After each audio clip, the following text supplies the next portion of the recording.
सभी स्टूडेंट्स का स्वागत है आज के अपने इस वीडियो में। आज का टॉपिक बड़ा महत्वपूर्ण है। जो छंद आपने सुना होगा उसको करते हैं, अलंकार हम कर चुके हैं। अब छंद देखिए।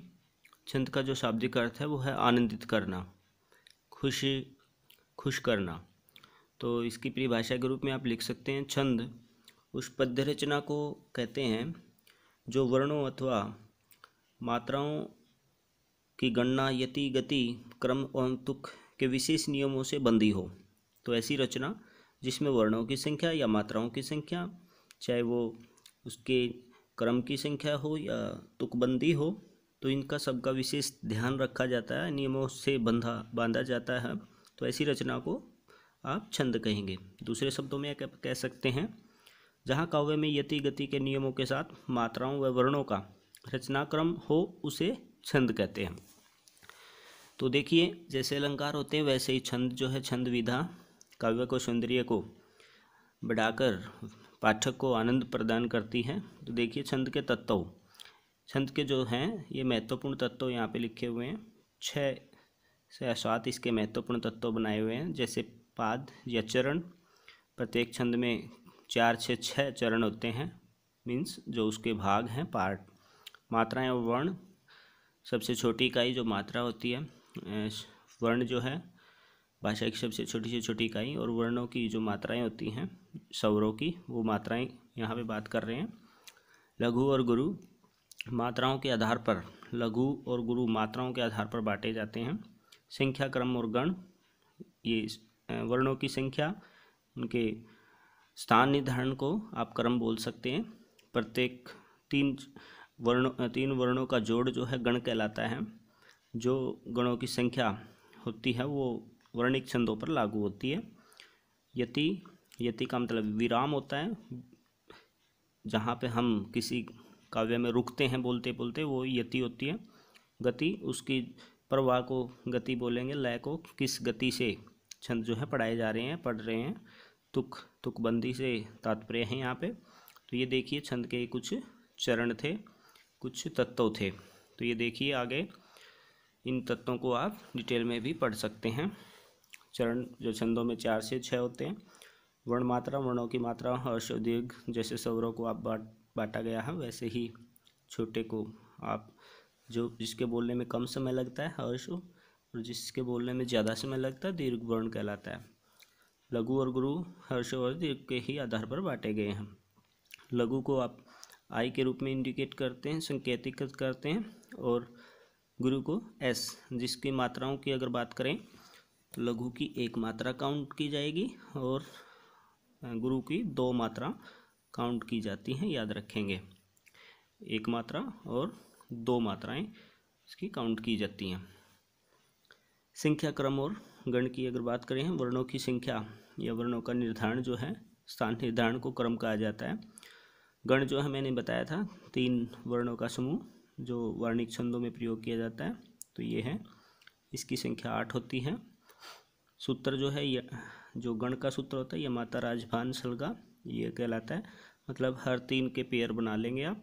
यह माता, यह की 1 मात्रा, माँ की 2 मात्रा, ता की 2 मात्रा। तो फर्स्ट यहाँ पे जो है ISS, अगर ये बात करते हैं तो ये एक यगण हो जाएगा। अगर मगण की बात करेंगे तो पहले SS और S, 3 इकट्ठे अगर आ जाते हैं तो ये मगण हो जाएगा। ऐसे ही तगण, ट्रगण, ऐसे ही चलता है। यति विराम को बोलते हैं, गति प्रवाह या लय को बोलते हैं, तुक को तुकबंदी बोलते हैं। आगे देखते हैं छंद के प्रकार। छंद के 2 महत्वपूर्ण प्रकार हैं, वर्णिक छंद और मात्रिक छंद, याद रखेंगे। कई बार तो इसी से क्वेश्चन पूछ लिया जाता है, वर्णिक छंद किसे कहते हैं। तो जहाँ काव्य में वर्णों के आधार पर काव्य चरण की जो है वर्णों के आधार पर गणना की जाती है, वो वर्णिक छंद होता है। मात्रिक छंद जहाँ मात्राओं के आधार पर या मात्राओं की गणना की जाती है, वहाँ पर मात्रिक छंद होता है। वर्णिक छंद में देखिए, उपेंद्र वज्या, इंद्र वज्या, मंदा कांता, सवैया, शार्दुल और ये ध्रुव विलंबित आदि वर्णिक छंद है। मात्रिक की बात करें तो चौपाई, दोहा, रोला, सोरठा, लाला, छप्पा, कुंडलिया, कवित्त आदि हैं। मुक्त छंद कवित्त को ही बोला जाता है। तो कई बार छंद के प्रकार जो है 3 प्रकार भी मान लिए जाते हैं, वर्णिक छंद, मात्रिक छंद और मुक्तक छंद। और कई जो व्याकरण वेदा हैं वो इसको इकट्ठा ही मान लेते हैं। तो देखेंगे अब कुछ छंद, महत्वपूर्ण छंद करते हैं। सबसे पहले है दोहा छंद। आज दोहा और चौपाई ही करते हैं। देखिए परिभाषा लक्षण की अगर बात करें, दोहा एक अर्धमात्रिक सम छंद है। अर्धमात्रिक मात्रिक छंद है मतलब आधा। इसमें 4 चरण होते हैं, प्रथम और तृतीय।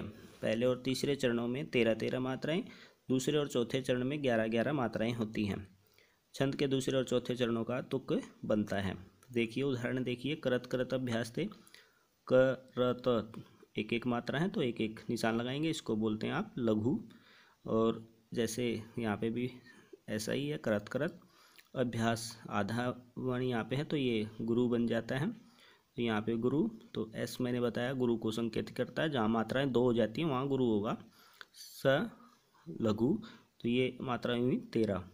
ऐसे ही जड़मती होत सुजान 11, रसरी आवत जाते 13, सिल पर परत निशान 11। ये देखिए ये जो पहला चरण है और पहले का तीसरे चरण के साथ 13-13 मात्राओं का योग है, और दूसरे और चौथे का 11-11 मात्राओं का योग बनता है। इस दोहे में हम कह सकते हैं कि समन्वय अगर करें तो ऐसे ही लिखना आपने। इस दोहे में पहले और तीसरे चरण में 13-13 मात्राएं, दूसरे और चौथे चरण में 11-11 मात्राएं होती है, अतः यह दोहा छंद है। नेक्स्ट चलते हैं चौपाई। चौपाई एक मात्रिक समछंद है। इस छंद के प्रत्येक चरण में 16-16 मात्राएं होती हैं। इसके अंत में जगण व तगण नहीं होते। और याद रखेंगे समकल के बाद समकल, विषमकल के बाद विषमकल इसमें आता है। उदाहरण की अगर बात करें तो सबसे अच्छा उदाहरण इसका चौपाई का हमारा हनुमान चालीसा से ले सकते हैं। जय हनुमान ज्ञान गुण सागर, जय कपीस तिहुँ लोक उजागर, रामदूत अतुलित बलधामा, अंजनी पुत्र पवन सुत नामा। तो सभी में 16-16 मात्राएं हैं। ये उदाहरण आप लिख सकते हैं। तो इसमें देखिए 16-16 मात्राएं बनती हैं। आप मात्राओं की गणना जो है कर सकते हैं।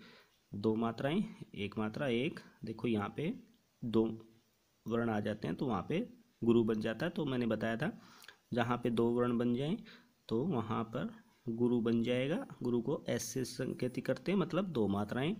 और जहाँ पर 1 मात्रा होती है वो लघु होता है, यानी 1 मात्रा। अगर किसी को समझ में ना आता हो तो जैसे मात्राओं का ध्यान रखेंगे, मैं 1 मात्रा है, लेकिन अगर माँ हो जाता है तो 2 मात्रा हो जाता है। अगर क की बात करें, क 1 मात्रा है, लेकिन अगर ये के हो जाता है तो 2 मात्राएं, तो ये इसको एस से संकेतित करते हैं। तो ये देखिए समन्वय आप इसका ऐसे ही कर सकते हैं।